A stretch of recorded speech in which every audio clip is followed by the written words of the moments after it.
வணக்கம். மின்னல் டிவி செய்திகள். இன்றைய முதன்மை செய்திகள்.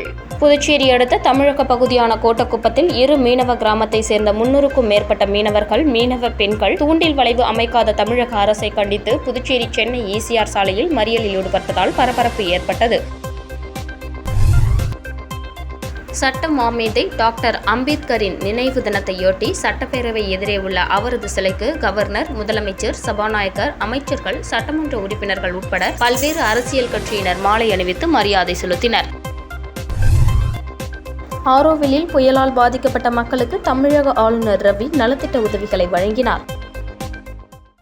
புதுச்சேரி அடுத்த தமிழக பகுதியான கோட்டக்குப்பத்தில் இரு மீனவ கிராமத்தை சேர்ந்த 300க்கும் மேற்பட்ட மீனவர்கள், மீனவ பெண்கள் தூண்டில் வளைவு அமைக்காத தமிழக அரசை கண்டித்து புதுச்சேரி சென்னை ஈசிஆர் சாலையில் மறியலில் ஈடுபட்டதால் பரபரப்பு ஏற்பட்டது. புதுச்சேரி அடுத்த தமிழக பகுதியான விழுப்புரம் மாவட்டத்திற்கு உட்பட்ட 19 கடலோர மீனவ கிராமங்களுக்கு கடல் சீற்றம் காரணமாக கடல் அரிப்பு ஏற்பட்டு மீனவ கிராமங்கள் கடலில் அடித்து செல்லப்படும் சூழல் தொடர்ந்து நிலவி வருகிறது. எனவே இந்த மீனவ கடலோர பகுதிகளில் கற்களை கொட்டி தூண்டில் வளைவு அமைக்க வேண்டும் என மீனவர்கள் கடந்த 15 வருடங்களாக கோரிக்கை போராட்டங்களில் ஈடுபட்டு வருகின்றனர். இந்த நிலையில் தற்போது புயல் மற்றும் கனமழையால் கடலோர மீனவர் கிராமத்தில் பெரும்பாலான இடங்களில் கடல் அரிப்பு ஏற்பட்டு படகுகள் கடலுக்கு அடித்து செல்லப்பட்டன. இதனால் ஆத்திரமடைந்த நடுக்குப்பம் மீனவ கிராமம், சோதனைக்குப்பம் மீனவர் கிராமத்தை சேர்ந்த மீனவர்கள் தங்களது வாழ்வாதாரம் தொடர்ந்து பாதிக்கப்படுவதாக கூறியும், உடனடியாக கடலில் கற்களை கொட்டி தூண்டில் வலை அமைக்க வேண்டும் என வலியுறுத்தியும் ஆளும் தமிழக அரசை கண்டித்து கோட்டக்குப்பம் ரவுண்டானா எல்லையில் சுமார் 300க்கும் மேற்பட்ட மீனவ கிராம பெண்கள் மற்றும் மீனவர்கள் சாலை மறியலில் ஈடுபட்டதால் பரபரப்பு ஏற்பட்டது.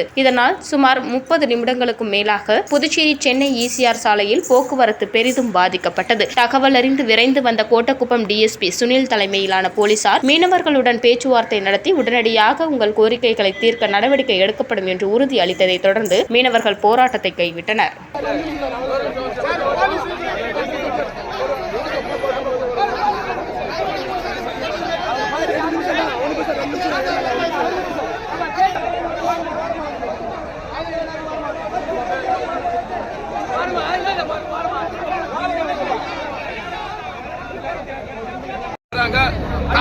எல்லா டிபார்ட்மெண்ட்லயும் வராங்களே தவிர உத்தரவாதமா உங்களுக்கு செய்யணும்னு சொல்றாங்களே தவிர சொன்ன வாக்குறுதியா போகுது. ஆனா நடைமுறைக்கு வரல. இப்பயும் வரலன்னா இந்த மாவட்டம் விழுப்புரம் மாவட்டத்தில் எல்லாருமே போட்ட மாட்டோம். கிருஷ்ணகிரியில் விழுப்புரம் மாவட்டத்தில் இருக்கிற அத்தனை கிராமத்தை கூட்டி வச்சு பெரிய அளவில் போராட்டம் பண்ணுவோம். எங்களுக்கு முறையான நடவடிக்கை வரல.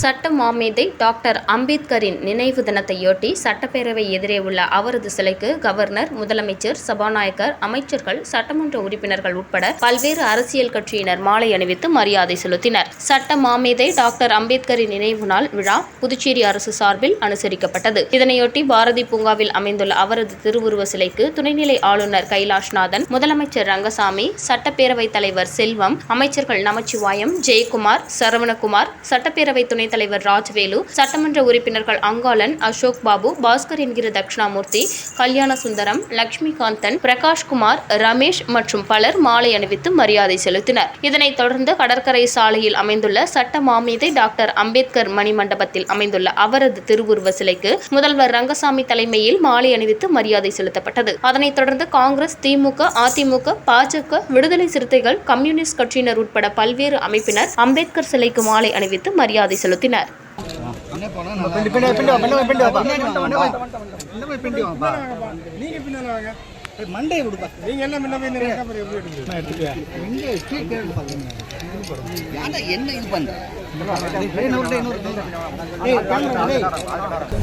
ஆரோவிலில் புயலால் பாதிக்கப்பட்ட மக்களுக்கு தமிழக ஆளுநர் ரவி நலத்திட்ட உதவிகளை வழங்கினார். பெஞ்சல் புயலால் விழுப்புரம் மாவட்டம் பெரும்பாலான பகுதி பாதிப்படைந்தது. வானூர் அடுத்த ஆரோவில் மற்றும் சுற்றுவட்டார பகுதியில் இந்த பெஞ்சல் புயலின் தாக்கம் சற்று அதிகரித்து காணப்பட்டது. இந்த நிலையில் தமிழக ஆளுநர் என்.ஆர். ரவி 68வது ஆட்சி மன்ற குழு கூட்டத்திற்கு இன்று ஆரோவிலுக்கு வருகை தந்திருந்தார். ஆட்சி மன்ற குழு கூட்டத்தை முடித்துவிட்டு ஆரோவிலில் உள்ள பரத் நிவாஸில் ஆரோவில் மற்றும் சுற்றியுள்ள கிராமங்களில் உள்ள புயலால் பாதிக்கப்பட்ட பொதுமக்களுக்கு நலத்திட்ட உதவிகள் வழங்கினார். இந்த நிகழ்வில் புதுச்சேரி துணைநிலை ஆளுநர் கைலாஷ்நாதன், ஆரோவில் செயலர் ஜெயந்தி ரவி மற்றும் துணை செயலர் ஸ்வர்ணாம்பிகா உடனிருந்தனர். மேலும் ஆரோவில் சுற்றியுள்ள கிராமப்புற மக்களுக்கு அவர்களின் மேம்பாட்டுக்காக சுமார் 5 கோடி அளவில் ஆரோவில் அறக்கட்டளை சார்பாக நிதி ஒதுக்கியுள்ளதாக ஆரோவில் அறக்கட்டளை செயலாளர் தெரிவித்துள்ளார்.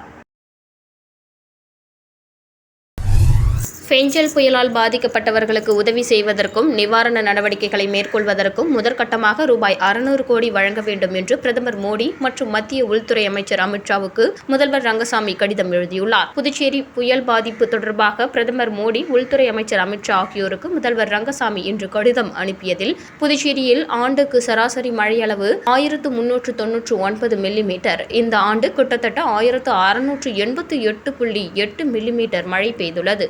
சுமார் 1.5 லட்சம் வீடுகள் வெள்ளத்தில் மூழ்கியுள்ளன. பாதிக்கப்பட்ட மக்களுக்கு நிவாரண நடவடிக்கை மேற்கொள்ள விரும்பினோம். இந்த நிர்வாகத்தின் அந்தந்த துறைகள் கனமழை மற்றும் வெள்ளத்தால் ஏற்பட்ட சேதங்களை துறைவாரியாக தற்காலிக மதிப்பீட்டை மேற்கொண்டுள்ளன. சேதங்களுக்கான தற்காலிக செலவு சம்பந்தப்பட்ட துறைகளால் மொத்தம் ரூபாய் 614.88 கோடி என மதிப்பிடப்பட்டுள்ளது. சில துறைகள் விதிமுறைப்படி சேத செலவை குறைத்துள்ளன.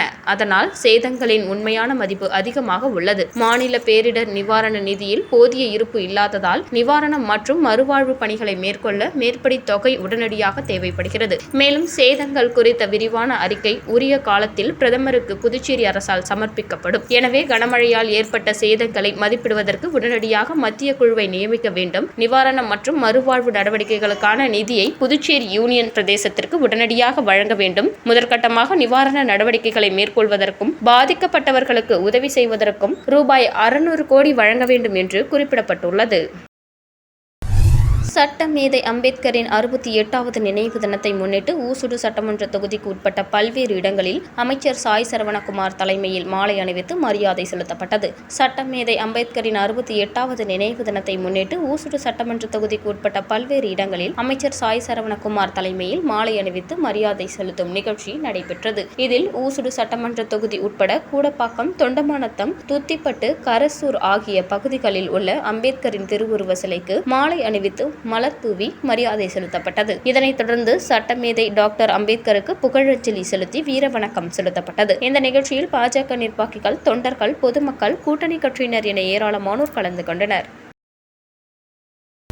தமிழக முன்னாள் முதல்வர் ஜெயலலிதாவின் 8ஆம் ஆண்டு நினைவு தினம் அதிமுக மாநில பொருளாளர் ரவி பாண்டுரங்கன் தலைமையில் அரியாங்குப்பம் தொகுதி முழுவதும் அனுசரிக்கப்பட்டு ஏழை எளிய மக்களுக்கு நலத்திட்ட உதவிகள் வழங்கப்பட்டது. தமிழக முன்னாள் முதல்வர் ஜெயலலிதாவின் 8ஆம் ஆண்டு நினைவு தினம் அரியாங்குப்பம் சட்டமன்ற தொகுதியில் பல்வேறு பகுதிகளில் அனுசரிக்கப்பட்டது. அதில் வீராம்பட்டினத்தில் அமைக்கப்பட்டுள்ள எம்ஜிஆர் ஜெயலலிதாவின் திருவுருவ சிலைக்கு அதிமுக மாநில பொருளாளர் ரவி பாண்டுரங்கன் தலைமையில் நிர்வாகிகள் ஒன்று கூடி மலர் தூவி மரியாதை செலுத்தினர். அதனைத் தொடர்ந்து அரியாங்குப்பம் பிரம்ம சதுக்கம் மற்றும் தேங்காய் திட்டு பகுதியில் அலங்கரிக்கப்பட்ட ஜெயலலிதாவின் திருவுருவ படத்திற்கு தொகுதி அதிமுகவினர் மலர் தூவி மரியாதை செய்தனர். அதனைத் தொடர்ந்து ஏழை எளிய மக்களுக்கு அன்னதானமும் வழங்கப்பட்டது. அதனைத் தொடர்ந்து சுப்பையா நகர் பகுதியில் வசிக்கும் ஏழை எளிய மக்கள் சுமார் 300க்கும் மேற்பட்ட நபர்களுக்கு குடைகள் வழங்கப்பட்டது. தொடர்ந்து ஆர்கே நகர் பகுதியில் பெரியார் சிலை அருகில் ஒருவருக்கு தள்ளுவண்டி அமைத்து கொடுக்கப்பட்டது. இந்த நிகழ்ச்சியில் தொகுதி செயலாளர் ராஜா உட்பட அதிமுக நிர்வாகிகள் கலந்து கொண்டனர்.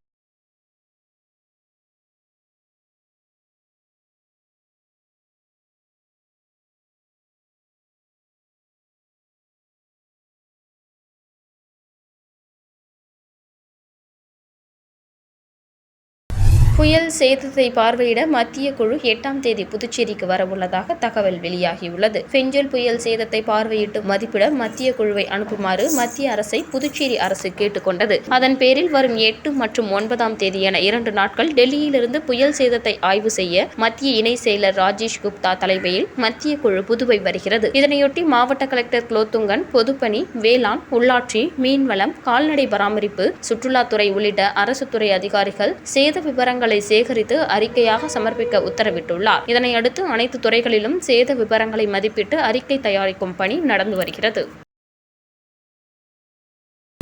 புயல் மற்றும் மழை காரணமாக பள்ளி விடுமுறை விடப்பட்டதால் சனிக்கிழமைகளில் பள்ளிகள் இயங்கும் என கல்வித்துறை அறிவித்துள்ளது. பெஞ்சல் புயல் மற்றும் தொடர் கனமழையால் கடந்த 27, 28 மற்றும் 29ஆம் தேதி ஆகிய 3 நாட்கள் பள்ளிகளுக்கு விடுமுறை விடப்பட்டது. அந்த வேலை நாட்களை ஈடு செய்யும் வகையில் வரும் 7, 14 மற்றும் 21ஆம் தேதி என 3 சனிக்கிழமைகளில் பள்ளிகள் இயங்கும் என பள்ளிக்கல்வித்துறை இணை இயக்குநர் சிவகாமி தெரிவித்துள்ளார். காரைக்காலில் ஒரே முறை எண்ணெயை பயன்படுத்தி சுகாதாரமான முறையில் வாடிக்கையாளர்களுக்கு உணவு வழங்கிய நிறுவனங்களை மாவட்ட ஆட்சியர் மணிகண்டன் பாராட்டி சான்றிதழ் வழங்கினார். உணவகம், இனிப்புகள் தயாரிக்கும் இடங்களில் ஒரு முறைக்கு மேல் எண்ணெய் பயன்படுத்தக்கூடாது எனவும், அவ்வாறான எண்ணெய் உடல் நலத்திற்கு கேடானது. கூடுதல் முறை பயன்படுத்தும் எண்ணெய் மூலம் தயாரிக்கும் உணவை சாப்பிடுவோருக்கு புற்றுநோய் உள்ளிட்ட பிற உடல்நலக்கேடு ஏற்படும் என உணவு பாதுகாப்புத்துறை அவ்வப்போது விழிப்புணர்வு ஏற்படுத்தி வருகிறது. இதனை ஏற்று காரைக்காலில் சுகாதார முறையில் எண்ணெய் பயன்படுத்தக்கூடிய 10 நிறுவனங்கள் தேர்வு செய்து என்விரோ கிரீன் எனர்ஜி என்கிற நிறுவனம் சார்பிலான பாராட்டு சான்றிதழ் வழங்கப்பட்டது. மாவட்ட ஆட்சியர் அலுவலகத்தில் நடைபெற்ற இந்நிகழ்வில் மாவட்ட ஆட்சியர் மணிகண்டன் சுகாதாரமான முறையில் எண்ணெய் பயன்படுத்திய அந்நிறுவன உரிமையாளர்களுக்கு பாராட்டு சான்றிதழை வழங்கினார். இந்த நிகழ்ச்சியில் உணவு பாதுகாப்பு அதிகாரி ரவிச்சந்திரன், நுகர்வோர் கூட்டமைப்பு தலைவர் வழக்கறிஞர் திருமுருகன், செயலாளர் சிவக்குமார் உள்ளிட்டோர் கலந்து கொண்டனர். அது 840 கிலோவா? திரும்ப இது யூஸ் பண்ணி நமக்கு காசு வச்சா போகும். எது கொடுத்தாலும் கஸ்டமர்ஸுக்கு ஹெல்த்தியாக கொடுக்கணும். ஆரோவில் அறக்கட்டளையின் 68வது ஆட்சி மன்ற கூட்டம் தமிழக ஆளுநர் ரவி தலைமையில் நடைபெற்றது. விழுப்புரம் மாவட்டம் ஆரோவிலில் பல்வேறு கட்ட திட்டப்பணிகள் மேற்கொள்ளப்பட்டுள்ளது. இது தொடர்பாக விவாதிக்கும் கூட்டம் 3 மாதங்களுக்கு ஒருமுறை நடப்பது வழக்கம். அந்த வகையில் ஆரோவில் அறக்கட்டளையின் அலுவலக மாநாட்டு அறையில் 68வது ஆட்சி மன்ற கூட்டம் தமிழக ஆளுநரும் ஆரோவில் அறக்கட்டளை தலைவருமான ரவி தலைமையில் நடைபெற்றது. கூட்டத்தில் அறக்கட்டளையின் செயல்பாடுகள், தற்போதைய திட்டங்கள் மற்றும் எதிர்கால வளர்ச்சி குறித்து விரிவான விவாதம் நடந்தது. மேலும் ஆரோவில் சமூக, பொருளாதார மற்றும் சுற்றுச்சூழல் மேம்பாடு தொடர்பான பல்வேறு முக்கிய முடிவுகளும் எடுக்கப்பட்டன. அண்ணல் அம்பேத்கரின் நினைவு தினத்தையொட்டி ஆதிதிராவிடர் நலத்துறையில் இயக்குநர் இளங்கோவன் தலைமையில் அதிகாரிகள், ஊழியர்கள் அம்பேத்கரின் திருவுருவ படத்திற்கு மலர் தூவி மரியாதை செலுத்தினர். புதுச்சேரி அரசு ஆதிதிராவிடர் மற்றும் பழங்குடியினர் நலத்துறையில் சட்ட மாமேதை அண்ணல் அம்பேத்கரின் 68வது நினைவு தினம் இன்று அனுசரிக்கப்பட்டது. ஆதிதிராவிடர் நலத்துறை வளாகத்தில் அலங்கரிக்கப்பட்ட அம்பேத்கரின் திருவுருவ படத்திற்கு ஆதிதிராவிடர் நலத்துறை இயக்குநர் இளங்கோவன் மலர் தூவி மரியாதை செலுத்தினார். அதனைத் தொடர்ந்து அதிகாரிகள், ஊழியர்கள் அம்பேத்கரின் திருவுருவ படத்திற்கு மலர் தூவி மரியாதை செலுத்தினர். இதனையடுத்து ஆதிதிராவிடர் நலத்துறை சார்பில் கடற்கரை சாலையில் உள்ள அம்பேத்கர் மணிமண்டபத்தில் முதலமைச்சர் ரங்கசாமி தலைமையில் அமைச்சர்கள், சட்டமன்ற உறுப்பினர்கள் அம்பேத்கர் சிலைக்கு மாலை அணிவித்து மரியாதை செலுத்தினர். மேலும் ஆதிதிராவிடர் நலத்துறை செயலர் டாக்டர் முத்தம்மா, இயக்குநர் இளங்கோவன் உட்பட துறை அதிகாரிகள், ஊழியர்கள் அம்பேத்கர் சிலைக்கு மலர் தூவி மரியாதை செலுத்தினர்.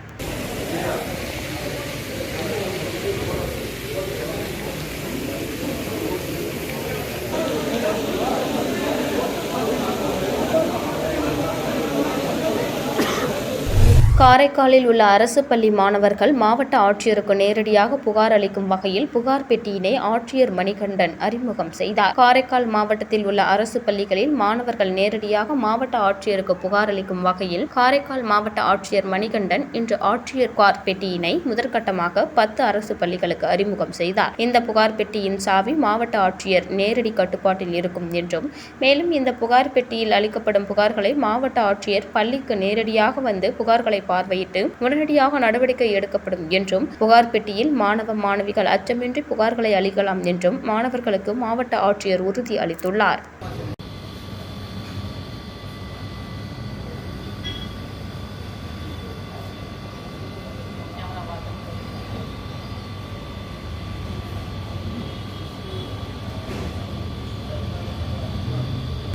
நெடுங்காடு கோட்டிச்சேரி சட்டமன்ற உறுப்பினர் அலுவலக செய்தியில், புதுச்சேரி முதல்வரின் முதலமைச்சர் நிவாரண நிதி உதவியின் கீழ் கொரோனா காலத்தில் உயிரிழந்தோருக்கு ரூபாய் 50,000க்கான காசோலையினை நெடுங்காடு கோட்டிச்சேரி தொகுதி சட்டமன்ற உறுப்பினர் சந்திர பிரியங்கா உயிரிழந்தோர் குடும்பத்திற்கு வழங்கினார்.